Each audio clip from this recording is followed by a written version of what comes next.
guys, it's Cash, and today marks history. So the White House was stormed by a group of protesters, Trump protesters. So this just plays into the hands of the media, painting a picture of Trump protesters as bad and all this stuff. But what the media doesn't realize is about 1-2 years into Biden's presidency, when Antifa and the left realized that he ran on a campaign full of lies and they're not getting what they want from him either, what do you think is going to happen? So this is just the first of many incidents that are going to happen like this. It's not just going to be Trump supporters. It's going to be basically anybody that doesn't want to be sold out to China, for lack of a better phrase. So let's get into it. BLM. So BLM Antifa, that is the left groups. Okay, these are the groups that anti-fascist is what Antifa stands for. BLM, Black Lives Matter. Now, when the whole George Floyd thing was going on, a lot of content creators and stuff were asked to show their support for BLM. I decided to sit back and watch what BLM was going to do. Okay, and by doing this, it showed me that BLM is not really about Black Lives Mattering, but the changing of America as we know it today. BLM is a communist movement, and they have just done everything in steps in order to show us that that is what they actually are. Now, when George Floyd died, and this was horrible, okay? I think everybody can agree that no human being should die that way, okay? So this was everywhere. So BLM had the spotlight. And I think a lot of people, they had everybody's attention. There's no denying that. I think a lot of people were watching to see what they were going to do. If BLM would have went into cities like Chicago, where there's 10, 20 shootings a day, and, started protesting there, trying to help the black on black crime there, then BLM probably wouldn't be as under fire as it is today. Because what they did when they had the spotlight, what did they automatically start to do? They went after statues. They went after our history, our American history. And I think that put a lot of light bulbs off in people's heads that there's something not authentic about this movement. Now, if BLM was about Black lives, I would totally support it. But it's really not about equality, and it is not about the bettering of Black lives. It is about changing the foundation of this country that we know today. So some of the things that they did was they went after statues, of our founding fathers, people that have founded this country, calling them racist, and they were slave owners. They went to Philadelphia and they took down the statue of, I can't think of his name right. Oh, Frank Rizzo. That's one of the first things that they did. They went to Philadelphia and they took down the statue of Frank Rizzo, okay? And Philadelphia was already going to take the statue down anyway. They were going to put it in a park, but because it was so rooted in the front steps of the building that it was in front of, that it was going to take a little bit extra, excavating and stuff. So BLM took it upon themselves to deface this statue and take it down.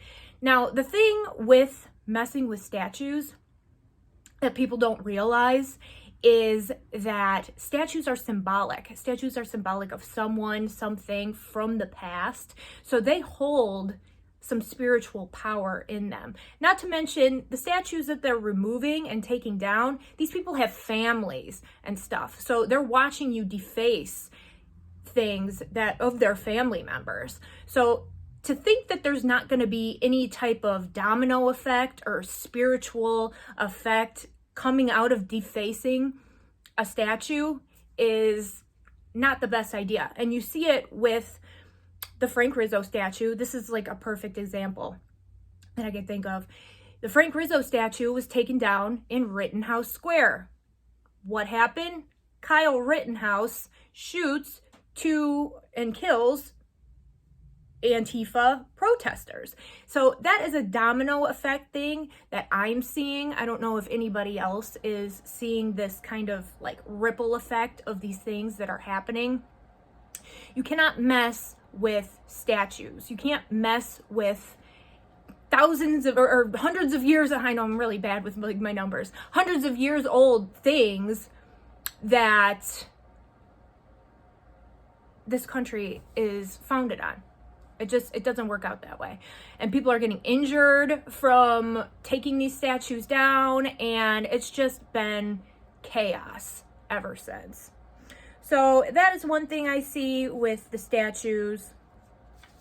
And then they're putting up their own statues. They're putting up BLM activists and, statues of Breonna Taylor, which that's fine, but you don't take down a statue that's been there for however many years and put up a statue of a criminal. We don't know if she's not a criminal or not. It's not good. It's not good for anybody. And one of the things that I see, and you're seeing it now, is the pushback of America. Like the NBA is feeling it. The NFL is feeling it. These people's ratings have tanked so low. And now LeBron James is upset about Jacob Blake, a known criminal, not being charged. So what does he do? He's going to force a sale from Kelly Loeffler of the WNBA team. He's going to force her out of a team because he's upset about Jacob Blake and things aren't going his way. This just shows you LeBron James is a racist human being. If you could even be racist. I think the term is prejudiced. If you are of a minority, he's prejudiced. And him doing this just shows that. So good for you, LeBron James. You know what I say? I say we just totally boycott the NBA until LeBron James retires. Because these are the things that these people do to us, to conservatives, to people with different viewpoints. So I'm calling for an NBA boycott where no one watches the NBA until the king retires, because this is just getting out of hand. We need to start doing what they do to us to them. Okay? So next, another thing that I wanted to bring up is the Confederate flag. So a lot of people have a problem with the Confederate flag. I don't know why, because it is a symbol of loss. So if you are a black person and you're seeing a Confederate flag, somebody showing their Southern roots, trying to represent for their Southern roots, this is a good way to flip that narrative, okay? They lost. Anybody seeing from the North, if you're from the North, if somebody's waving a Confederate flag, a white person, in the back of our minds, we're like, okay, you lost. Sorry. So for black people, this is a good perspective switch, okay? It's a flag of loss. Let it go. Let people represent, let people express themselves the way that they want to express themselves.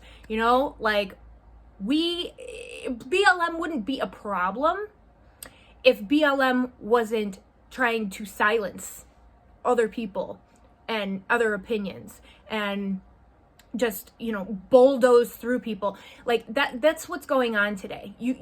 You're seeing all this censorship and stuff because there's so much fakeness going on. You're not allowed to say things about certain people or certain things because it's fake. They don't want to be exposed for the fakeness that it actually is.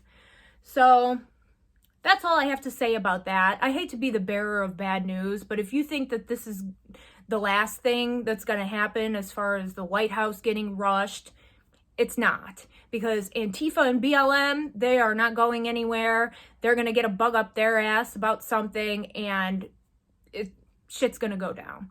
So that's all I have to say about that. I hope that everybody has a wonderful rest of their day. I hope people's New Year's are, going a little bit better than last year. Mine is. It's been decent. So we'll see. We'll see how things go.